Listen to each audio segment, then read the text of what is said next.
Hi friends, welcome to inner magic. நான் அன்எக்ஸ்பெக்டடாக ஒரு 2 weeks ஊருக்கு போக வேண்டியது இருந்தது. ஸோ அந்த டைமில் என்னோடய பிளான்ட்டை நல்லா கேர் பண்ணிக்க முடியல. தண்ணியே ஊற்றாதனால ரொம்ப டேமேஜ் ஆகிடுச்சு. என்னோடது ஈஸ்ட் ஃபேஸிங் பால்கனி அப்படிங்கிறனால நல்ல சன்லைட் இருக்கும். ஸோ ரெகுலராக அதுக்கு தண்ணி ஊற்றலை அப்படின்னாலே பிளான்ட்டெல்லாம் கொஞ்சம் ஒரு மாதிரி வாடிடும். ஸோ இந்த டைமில் என்னால் ஒன்றுமே பண்ண முடியல. இப்போ பார்த்திங்கன்னா ஹைபிஸ்கஸ்லாம் நல்லா பூத்துட்டு இருந்தது. வெத்தலை கொடி கூட நல்லா ஏறி இருந்தது ஃபுல்லுமே. இப்போ நீங்கள் அந்த இதில் பார்க்குறது ஃபுல்லுமே இலையாக தான் இருந்தது. அந்த காம்பே அந்த தண்டே தெரியாத அளவுக்கு இருந்தது. அது எல்லாமே ரொம்ப டேமேஜ் ஆகிடுச்சு. ஸோ நான் என்ன பிளான் பண்ணேன் அப்படின்னா, இதெல்லாம் திருப்பியும் ரெக்கவர் ஆகிட்டு ஒரு நல்லா கொண்டு வரணும் அப்படின்னா இதுக்கு ஒரு சத்தாக ஏதாவது நம்ம உரம் மாதிரி ஏதாவது போட்டால் தான் வேலைக்காகும்னு பார்த்தேன்.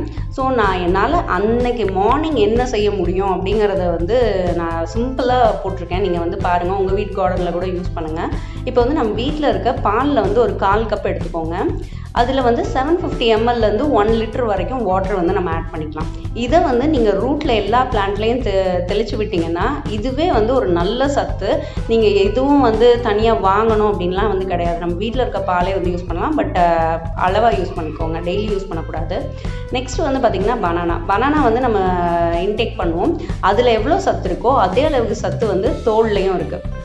ஸோ இந்த தோலையுமே நம்ம ஊற வச்சுட்டு அதில் இருக்க நல்ல கண்டென்ட் எல்லாம் ரிலீஸ் ஆனதுக்கப்புறம் அந்த வாட்டரை நம்ம பிளான்ட்டுக்கு தெளிக்கலாம். பட் உடனே தெளிக்கிறதுக்கு பதிலாக அது கொஞ்சம் ஃபெர்மெண்ட் ஆகிறதுக்கு நம்ம விடணும்.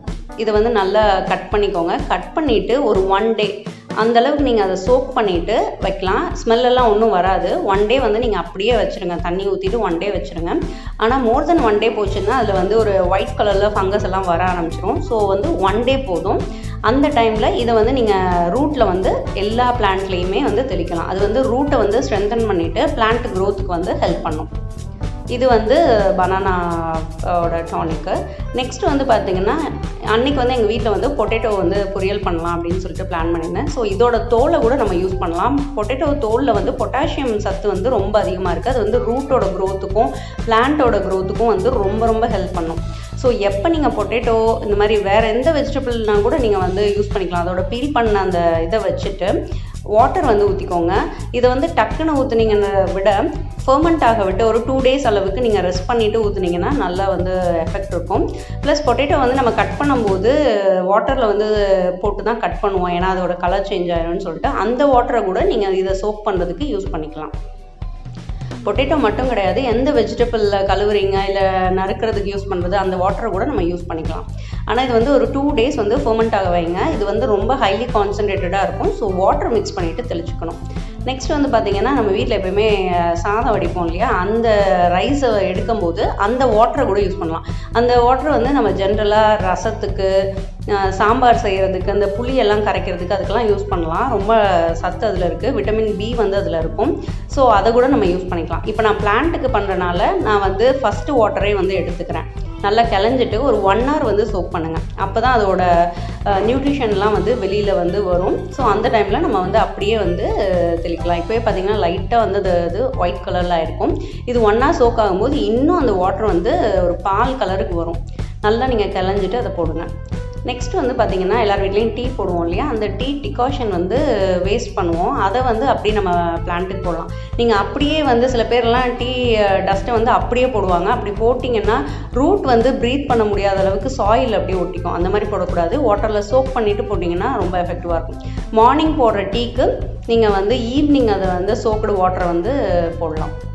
இப்போ பார்த்திங்கன்னா, உருளைக்கிழங்கு பீல் பண்ண வாட்டர், ரைஸ் வாட்டர், டீயோட டஸ்ட் எல்லாம் வச்சு அதை சோக் பண்ண வாட்டர், நெக்ஸ்ட்டு இந்த பனானாவை நம்ம பீல் பண்ணோம் இல்லையா அதோட வாட்டரும், மில்க்கு, வெஜிடபிள் கட் பண்ணது, இது எல்லாமே நான் ஊர்லேருந்து வந்த உடனேயே பிளான்ட்டுக்கு ஏதாவது நம்ம ஒரு சத்து கொடுக்கணும் அப்படின்னு நினச்ச உடனே பிளான் பண்ணது. ஸோ இது எல்லாமே நம்ம வீட்டில் டெய்லி அவைலபிள். நீங்கள் பார்த்து கொடுங்க. நான் இந்த வீடியோ எடுத்து 1 வீக் ஆச்சு.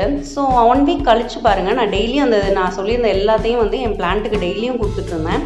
பார்த்திங்கன்னா கறி லீஃபில் அதோட வேர்லேருந்து வந்திருக்கு பாருங்கள். ஏன்னா இது ஃபுல்லாக டேமேஜ் ஆகிடுச்சு. 2 வீக்ஸ் நல்ல வெயில்லையே இருந்தனால அதோட இதுலேருந்தே க்ரோத் ஆக முடியல. அதனால் பேபி பிளான்ட் எனக்கு கிடச்சிது. ஹைபிஸ்கஸும் பூக்க ஆரம்பிச்சிருச்சு. ஒவ்வொரு நுனியிலையும் பாருங்களேன் மொட்டு இருக்கும். எல்லா இதுலேயுமே வந்து மொட்டு இருக்குது. எனக்கு வந்து ரொம்ப ஹாப்பி. பிளான்ட்டை பார்த்தோன்னே ரொம்ப கஷ்டமாக இருந்தது. ஆஃப்டர் 1 வீக் பார்க்கும்போது எனக்கு வந்து ரொம்ப ரொம்ப ஹாப்பியாக இருந்தது. வெத்தலை பாருங்கள், வெத்தலையில் எவ்ரி நோட்லேயுமே வந்து அந்த க்ரீனாக அந்த இது துளிர் வந்து தெரியுது பாருங்கள். இன்னும் ஒரு 4-5 டேஸில் வந்து லீஃப் வந்து அதுலேருந்து வந்துடும். ஸோ இதுவும் நல்லா பொழைச்சிடுச்சு. நம்ம பால்கனியில் ரொம்ப ஆர்வமாக நிறைய பிளான்ட் வந்து வாங்கி வச்சுருவோம். பட் அது வந்து ப்ராப்பராக நம்ம தண்ணி ஊற்றலை, ஊருக்கெல்லாம் போகிறோன்னா அது வந்து கொஞ்சம் கஷ்டமான விஷயம். நான் எப்போயுமே ஃபஸ்ட்டே தெரியும் ஊருக்கு போகிறது, நான் அந்த தேங்காயோட நாரெல்லாம் போட்டுட்டு கொஞ்சம் தண்ணி எக்ஸ்ட்ராவாக ஊற்றிட்டு போவேன். ரொம்ப மோர் தென் 1 வீக்கெலாம் போகிற மாதிரி இருந்ததுன்னா நெய்பர்ஸ்ட்டை வந்து கொடுத்துட்டு போவோம். இந்த தடவை அப்படியெல்லாம் பண்ண முடியல, அவ்வளோ டைம் கிடைக்கல. இது வந்து பாருங்கள், தக்காளி போட்டிருந்தேன். தக்காளிலையுமே வந்து எனக்கு எல்லாத்துலேயுமே வந்து பூ இருக்குது. ஸோ இதுவும் வந்து நல்லா பொழைச்சிடுச்சு. இது வந்து ஏர்லி மார்னிங் எடுத்தேன், அதனால் லீஃப் எல்லாம் கொஞ்சம் அப்படியே டல்லாக இருக்க மாதிரி இருக்குது. ஒரு 6:30 போல் எடுத்தனால டல்லாக இருக்க மாதிரி இருக்குது. இல்லைன்னா நல்லா லீஃப்லாம் வந்து நல்லா ஸ்டிஃபாக இருக்கும். நீங்களும் இதை வந்து உங்கள் பிளான்ட்டுக்கு கொடுங்க, ரொம்ப நல்லா வளரும். இந்த வீடியோ உங்களுக்கு பிடிச்சிருக்கும்னு நினைக்கிறேன். வேற ஒரு நல்ல வீடியோவில் மீட் பண்ணுறேன். இது உங்களுக்கு பிடிச்சிருந்ததுன்னா உங்கள் ஃப்ரெண்ட்ஸோட ஷேர் பண்ணுங்கள். தேங்க்யூ.